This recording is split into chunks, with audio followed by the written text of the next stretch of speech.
So hello friends, welcome back to my channel Sri moms tips. Sri moms టిప్స్లో ఈరోజు video వచ్చేసి చాలామంది ఏంటంటే డెలివరీ అయిన తర్వాత నీళ్ళల్లో చేతులు పెట్టొచ్చా అండ్ చెప్పులు వేసుకోవద్దా, వేసుకొనే ఉండాలి నా కాళ్ళకి అని అడుగుతూ ఉన్నారనమాట. ఇది ఆల్రెడీ మనం వీడియో షేర్ చేసుకున్నాం చెప్పుల గురించి.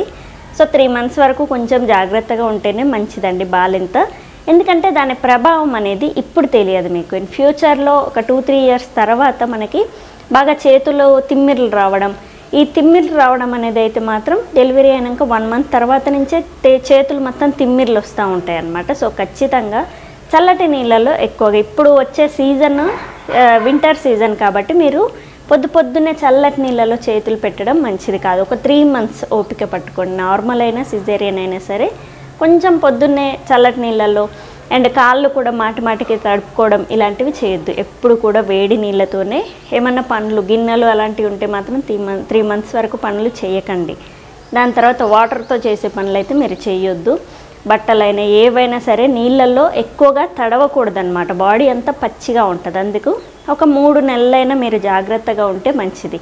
సో ఒళ్ళు అనేది వేడిగా ఉండాలన్నమాట. ఎప్పుడు కూడా వేడి నీటిలో అండ్ చల్లదనం అనేది లోపలికి వెళ్ళకుండా చూసుకోవాలి మీరు. సో ఆల్రెడీ మీ బాడీ అనేది వీక్గా ఉంటుంది, ఇమ్యూనిటీ తక్కువగా ఉంటుంది.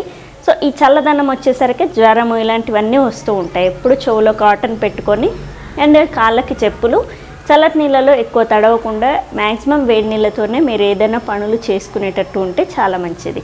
సో బ్రషింగ్ అయినా స్నానం అయినా హ్యాండ్ వాష్ అయినా ఏదైనా కొంచెం వేడి నీళ్ళతోని ట్రై చేయండి. ఖచ్చితంగా మీకు రిజల్ట్ ఉంటుంది.